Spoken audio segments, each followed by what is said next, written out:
Awesome. Well, I want to thank everybody for being here today. Thanks to Mayor Gander for being here, and also Council President Barry Wolfert, who's Council President, so nice to be with you, and Chamber President, nice to be with you, and also State Representative Mark Johnson is here. So it's wonderful to be here with all of you. So it's no secret that rural communities around Minnesota and around the country face challenges.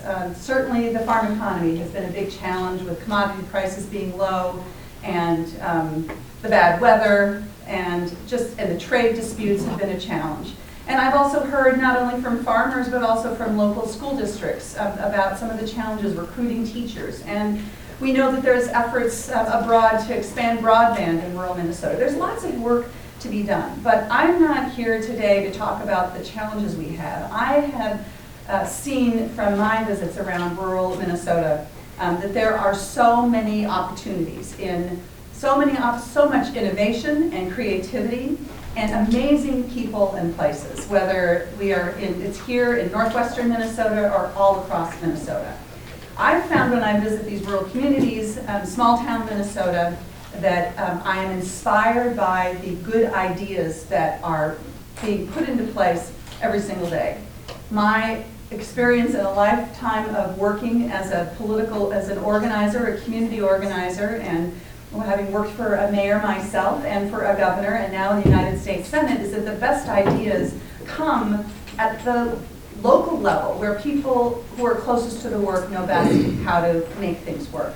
And it is really that philosophy that leads me to today, where I am announcing the creation of a bipartisan rural economy working group. I'm doing this with Republican Senator Mike Rounds from South Dakota, who also shares my passion for what makes rural communities work.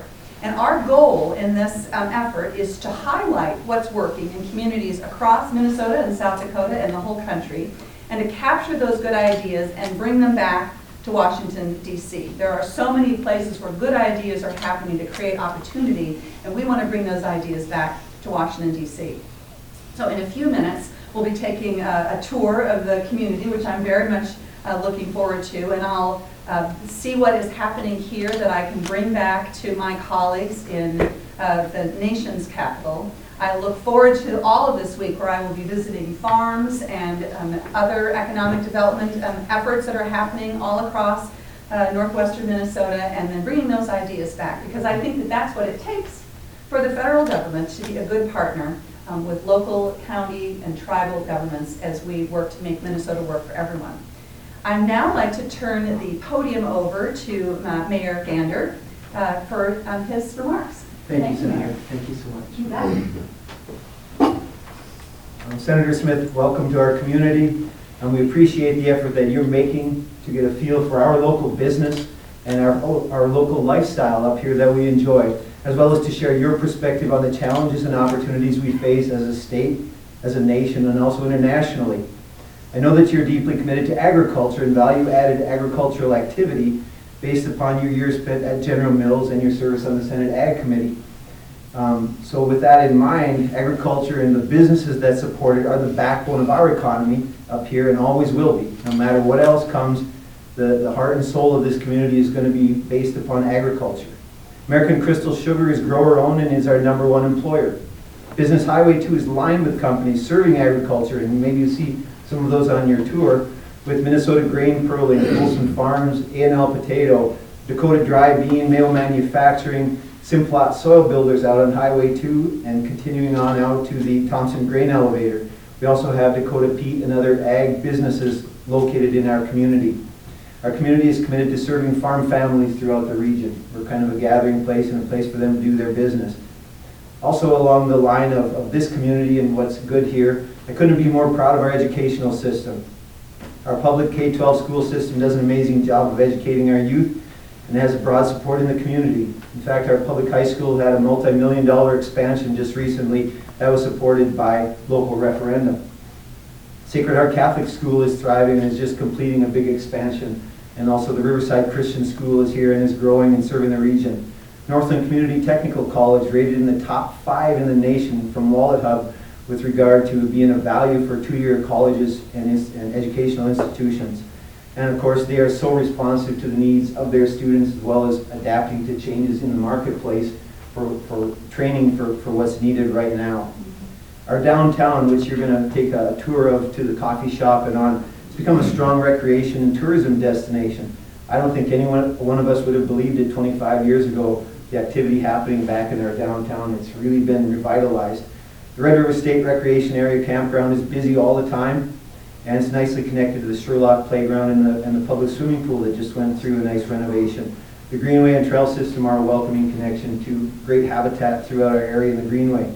Add Cabela's Bass Pro and other retail vendors, the movie theaters, the restaurants, and it's really a great magnet for activity down there. Healthcare going strong in our community. Sanford Clinic is very strong here. Altru is based in Grand Forks, but we also have a great partnership with them actually to add to the health and vitality of members of our community. And Riverview Health has a strong multidisciplinary medical clinic right here, and it's growing, doing well. Also numerous smaller medical clinics throughout the area. And the Good Samaritan has also assisted living in apartments, taking care of the needs of older people. Manufacturing, you'll see some of those with Northern Valley Machine, Hawks Manufacturing, and Mayo Manufacturing mentioned earlier. We do have some additional challenges that we can work together on, and look forward to visiting with you on some of those in the lunchtime coming up. Developing and funding bridges on the south end of our community. We have about a 2-mile stretch into the outer edge of town without any bridges, and desperately need to look into that. Our Greenway development, including the replacement of a failing boat launch area, development of a community center for adult education and the sharing of cultures. With the number of refugees that have come in, and particularly the adults. The schools are doing an amazing job with the kids, but these adults, many of them very well trained even in their homeland from where they came, and now wanting to learn the language, math skills, to get into the job market, and even to share cultures with them. Probably we have a lot in common that we can't even share because we cannot speak to one another.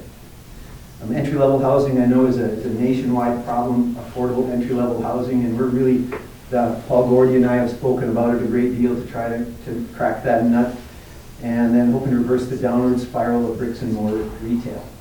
You know, that again is a nationwide problem, and one that we at a local level are really trying to get our heads around.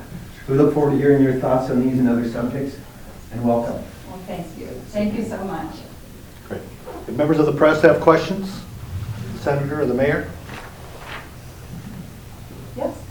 Senator Smith, can you talk about the bipartisan effort to get hemp legalized at a federal level, which has already seen at least one business here in East Grand Forks benefit from that, and what maybe you'd like to get out of the stores as to on the next step with maybe expanding further into potentially legalizing marijuana at, say, a federal level? Sure. Well, so on the issue of hemp, this is a great example of a bipartisan effort. We took steps in the farm bill that we passed last year to move forward with industrial hemp.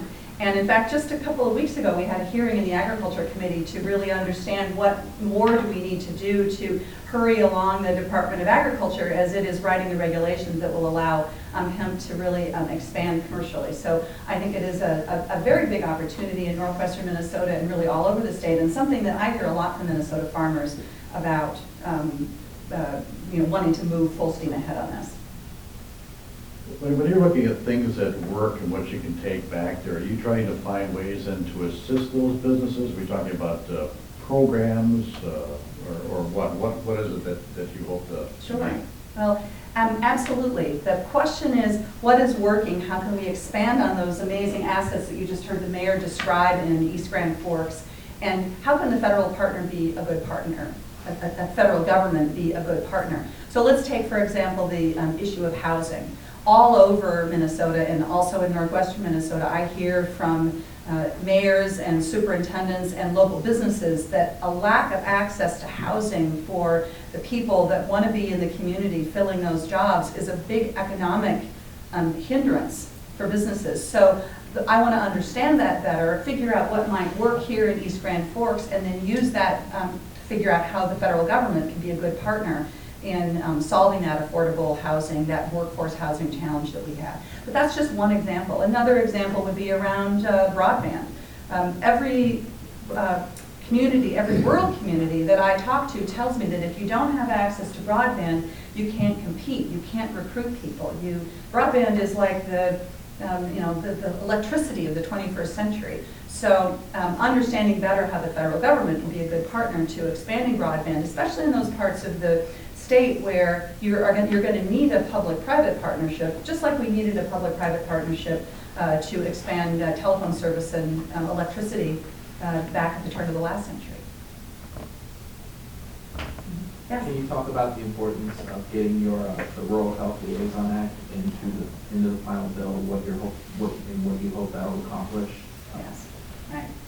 So I worked again on a bipartisan basis to establish a rural health liaison position that would make sure that the Department of Agriculture and the Department of Human Services are connecting when it comes to rural health issues. And as you just heard the mayor talk about here at East Grand Forks, you have a healthy healthcare infrastructure here that makes all the difference in the world in terms of whether this community works, but that isn't the case in all communities. And so the idea behind the Rural Health Liaison is to, again, take like what we know works and to try to make sure that that is baked into the way that the Department of Agriculture and the Department of Human Services are working on rural health issues.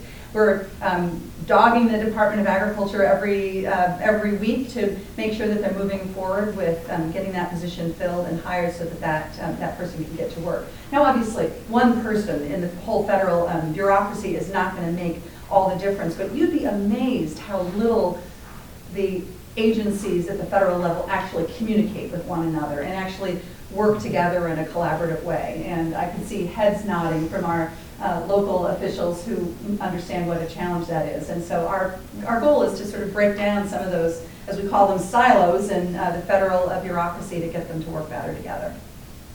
Time recruiting teachers, what other concerns have you heard from rural schools or school districts? I've seen some great examples of really innovative work that rural schools and small school districts are doing, expanding mental health care access in schools. One of the biggest challenges that teachers tell me that they face, I've had teachers tell me that the thing that keeps them awake at night is the mental health of their students, even starting with the littlest guys, littlest kids in elementary school. So a big question that I have is how can we support local school districts as they are expanding mental health services in schools? You know, if you can remove some of the stigma around getting access to mental health, and you can remove some of the physical barriers to getting access to mental health, then young people are going to get the health care that they need, and they're going to be better able to learn, better able to be successful. So that's another example of something specifically that I think we could work on together. And that's unique to rural school districts? It is not unique to rural school districts, but it is a particular challenge in rural school districts because you layer on top of the stigma of kids getting access to mental health care the shortage of providers in rural areas, which is certainly worse than it is in some of the big cities. What about special education funding then? Special education funding goes hand in hand with that. I am working with Congressman Stauber from the 8th District, again a bipartisan effort, a Republican, and Angie Craig, Democrat from the 2nd Congressional District, to have full funding for special education. This has been a burden that local school districts have been grappling with for decades, with the federal government not living up to its promise to fully fund this requirement, a good requirement, that everybody who can learn has the opportunity to learn in a public school setting. So we have to do that too. Last but not least, what about Bureau of Indian Education funding? I know that's something they brought up to you at Education a few months ago. Yes, yes. Tribal governments tribal governments are like local governments or county governments. They have a very, very important and even really a sovereign responsibility. And we need to treat them with the kind of respect and give them the same tools that we give to other local governments to address the needs of their residents on tribal lands. Whether it comes to social services or administering nutrition assistance programs, or education programs. We need to fully live up to our obligations when it comes to tribal governments. So more money for BIE schools? Yes. Says here you're gonna be visiting some farms during the week. Would you expect trade to come up? I'm sure trade will, I would be quite surprised if trade didn't come up. And I look forward to hearing the perspective of the farmers in this part of the state. Of course, I talk with Minnesota farmers almost every single day about this issue, and we need to move forward and get some resolution to these trade disputes. We are in a situation right now, it seems to me, where we have kind of a multi-pronged trade wars happening, and in the meantime, Minnesota farmers are really struggling with low prices and just the uncertainty of not knowing. And certainly it is good to know that there are these trade assistance programs that the administration is moving forward, but every single farmer that I've spoken to says that they want trade, not aid. Kind of in the same frame of that question, when you visit these farms, do you expect the issue of improving our legal immigration system to come up, and do you have any reaction to the administration's their proposed changes to legal immigration today? Well, I'm still getting up to date on what they proposed today, but we need a comprehensive solution to our immigration system. It is far, far, far overdue. And I'd like to point out that all the way back in 2013, Republicans and Democrats in the United States Senate came together to come up with a comprehensive plan that started with strong border security. You know, we need strong border security to keep illegal and dangerous drugs and dangerous people out of our country. We need a legal immigration system that works for the needs of Minnesotans and Americans. And I think we also need to have a path to citizenship for dreamers and others who have been here as refugees and asylum seekers who've been here for many years, doing everything that they have been asked to do and contributing to our community. So and let me just add, in farm country and also in resort communities, I hear all the time about the shortage of having people who can do the work that needs to be done. And so at the same time, to have these sort of arbitrary caps on seasonal workers is not, and agricultural workers is not helpful at all. Folks, we have time for maybe one more question, then we got to hit the road. Can I just make a comment? I want to thank you for teaming up with Senator Rounds. I think anytime we can have more bipartisan efforts and kind of move towards the center to try to work on solutions and opportunities together, I think that's good for our whole country.